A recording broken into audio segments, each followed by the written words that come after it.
السلام علیکم عزیز طلباء، میرا نام ریاض حسین بطافی ہے، میں آپ کا اردو کا ٹیچر ہوں۔ آج ہمارا سبق شاعروں کے لطیفے ہے۔ سبق ہم نے پہلے پڑھا تھا، آج ہم نے اس کے اہم نثر پاروں کی تشریح کرنی ہے۔ ہم نے یہ دیکھنا ہے کہ اس سبق میں کون کون سے اقتباسات اہم ہیں اور ان کی تشریح ہم کس طرح کریں گے تاکہ پیپر میں جب یہ سوال ہے تو ہمیں کسی قسم کی دشواری نہ ہو سوال حل کرنے میں۔ میں لکھ رہا ہوں یہاں پہ اہم اقتباسات کی تشریح۔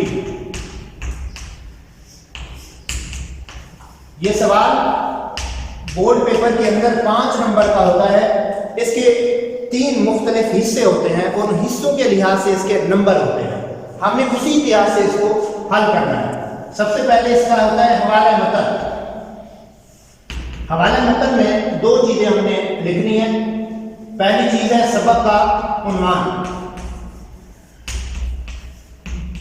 دوسری چیز ہے مصنف کا نام۔ سبق کا عنوان شاعر کے لطیفے، مصنف کا نام مولانا محمد حسین آزاد۔ اس کے الگ الگ نمبر ہوتے ہیں۔ ان دونوں چیزوں کو ملا کر اس کا 1 نمبر ہوتا ہے، یعنی 0.5 نمبر ہوتے ہیں۔ اس کے بعد جو دوسرا حصہ ہوتا ہے وہ ہوتا ہے خط کشیدہ الفاظ کے معنی۔ اب اس الفاظ کے معنی کے 2 نمبر ہیں۔ اس میں ہم اس طرح لکھتے ہیں الفاظ اور ان کے سامنے معنی۔ ہر لفظ کے معنی کا ہمارے پاس ½ نمبر ہوتا ہے۔ 4 الفاظ معنی ہوتے ہیں، اسی طرح اس کے یہ 2 نمبر ہوتے ہیں۔ ہمارے پاس 3 نمبر ہو گئے۔ ہمارا سوال 5 نمبر کا ہے اور اس کا تیسرا حصہ ہوتا ہے ہمارا، وہ ہوتا ہے تشریح کا۔ سب سے پہلے تو ہم نے یہ سمجھنا ہے تشریح ہوتی کیا ہے۔ جب ہمیں تشریح کا مطلب سمجھ آ جائے گا، ہمیں لکھنے میں کسی قسم کی دشواری نہیں ہوگی۔ تشریح کا لفظ شرح سے نکلا ہے، جس کا مطلب ہے کسی چیز کو بڑھا چڑھا کر تفصیل کے ساتھ بیان کرنا۔ چھوٹی سی مثال میں دیتا ہوں۔ مثلا ہم کہتے ہیں کہ احمد کمرے میں بیٹھا پڑھ رہا ہے، کوئی کہتا ہے اس کی تشریح کریں۔ اب ہم نے تشریح میں یہ بتانا ہے کہ احمد کیا پڑھ رہا ہے، اخبار پڑھ رہا ہے، سبق پڑھ رہا ہے، کتاب پڑھ رہا ہے، ناول پڑھ رہا ہے، افسانہ پڑھ رہا ہے، ڈرامہ پڑھ رہا ہے، کیا پڑھ رہا ہے۔ ہم کہتے ہیں کہ احمد کمرے میں بیٹھا آج کا اخبار پڑھ رہا ہے، یہ مکمل تشریح ہو گئی اس کی۔ ہم نے بتا دیا کہ احمد بیٹھا ہوا پڑھ رہا ہے تو کیا پڑھ رہا ہے، اور اگر اخبار پڑھ رہا ہے تو وہ جیسے ہم نے کہا کہ آج کا اخبار پڑھ رہا ہے، یعنی اس ایک دن کا اخبار پڑھ رہا ہے، یا ہم اس تاریخ کو بھی بتا سکتے ہیں کہ احمد کمرے میں بیٹھا فلاں تاریخ کا اخبار پڑھ رہا ہے۔ تو اس طرح اس کو کہتے ہیں تشریح، یعنی لفظ شرح، کسی چیز کو وضاحت کے ساتھ تفصیل کے ساتھ بیان کرنا۔ اب اس کے مختلف اقتباسات ہیں اور ان میں جو اقتباس میں نے منتخب کیے ہیں، جو اہم اقتباس ہیں، میں ان کے الفاظ معنی یہاں پہ لکھوں گا تاکہ کیونکہ سب سے مشکل چیز اس میں الفاظ معنی ہے۔ ایک چیز تو میں نے لکھ دی جو کامن ہے، وہ ہر اقتباس کے ساتھ سبق کا عنوان لکھیں گے، شاعر کے لطیفے، مصنف کا نام لکھیں گے مولانا محمد حسین آزاد، ہیڈنگ لگائیں گے خط کشیدہ الفاظ کے معنی۔ پھر جو الفاظ معنی ہوں گے وہ ڈیفرنٹ ہوں گے، وہ ہر اقتباس کے مطابق چلیں گے اور یہاں تشریح کریں گے۔ اور کسی بھی اقتباس کی جو تشریح ہے وہ اس کے 3 کے برابر ہونی چاہیے، یعنی اگر 1 لائن ہے تو اس کی 3 لائنیں تشریح ہو۔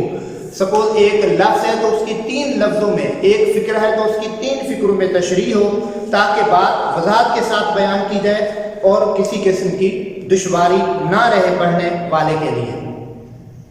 اب اس میں جو پہلا ہمارا لطیفہ تھا جو ہم نے پڑھا تھا، اس کا آخری جو اقتباس ہے وہ بڑا اہم ہے۔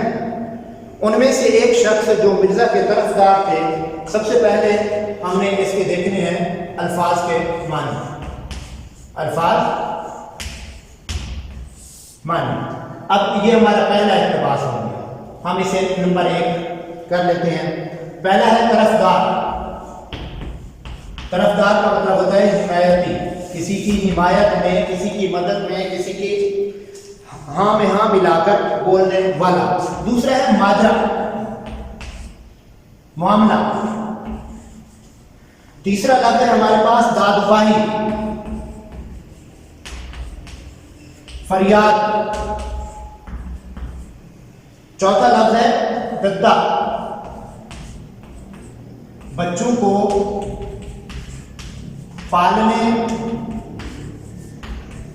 والی ملازمہ. یہ ہیں ہمارے پہلے اقتباس کے 4 مختلف الفاظ.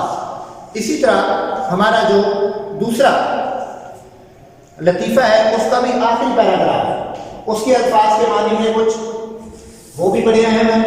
اس میں دیکھتے ہیں ہم الفاظ، معنی. اس میں گرمی کلام، اس کے بعد چونک پڑھے،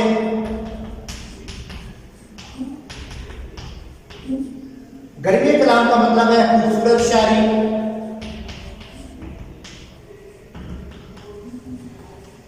چونک پڑے حیران ہوئے.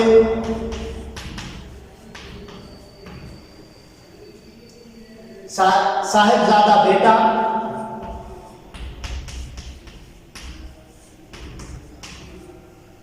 قدرت شان. یہ 4 ہیں جو میں نے الفاظ کے معنی لکھے. یہ اس اقتباس میں سے یہ الفاظ معنی جو ہے نا وہ مختلف ہے.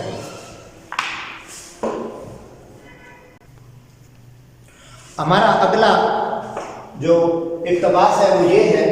طریقہ کار پھر وہی جو صورتحال چل رہی تھی پہلے، جیسے ہم الفاظ معنی لکھ رہے تھے. سب سے پہلے وہی حوالہ متن، اس کا 1 نمبر سبق کا عنوان، مصنف کا نام، پھر 2 نمبر خط کشیدہ الفاظ کے معنی، اور تیسرا نمبر جو ہے نا، تیسرا حصہ جو ہے نا تشریح کا، اس کے بھی 2 نمبر. اب پیراگراف نمبر 3، یہ ہمارا چوتھا لطیفہ ہے. یہ اس میں سے منتخب کیا گیا ہے. ایک مشاعرے میں شیخ امام بخش ناصر ایسے وقت میں پہنچے کہ جلسہ ختم ہو چکا تھا. مشاعرہ. اب یہاں پہ اس کے الفاظ معنی، مشاعرہ شاعری کی محفل، شعر خوانی، شعر پڑھنا. دوسرا ہمارا لفظ ایسے وقت میں پہنچے کہ جلسہ ختم ہو چکا تھا مگر خواجہ حیدر علی آتش وغیرہ چند شعراء بھی موجود تھے. یہ جا کر بیٹھے. تعظیم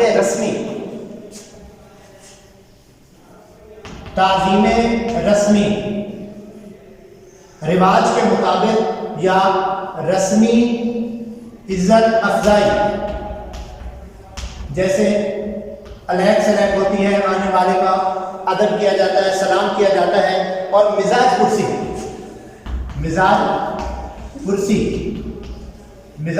کا مطلب ہے حال احوال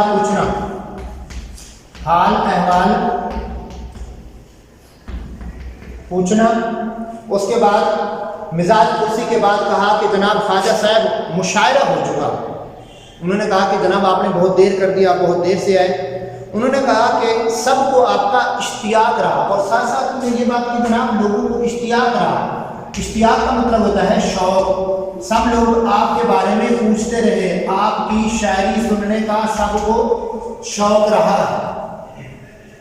تو امام بخش ناصر نے ایسا شعر پڑھ دیا جو خاص ہیں وہ شریک گروہ عام نے شمار دانہ تسبیح میں امام نے. اسی طرح اس کا جو چوتھا اقتباس ہے ایک سبق کا، وہ ہے اس کا 7واں لطیفہ. مرزا غالب کی قاطع برہان کے بہت سے شخصوں نے جواب لکھے ہیں. اس کے میں الفاظ کے معنی بھی آپ کو ساتھ ساتھ بتا دیتا ہوں. اس میں سب سے پہلے کتاب کا نام ہے قاطع برہان. یہ مرزا غالب کی کتاب ہے اردو قواعد کی کتاب.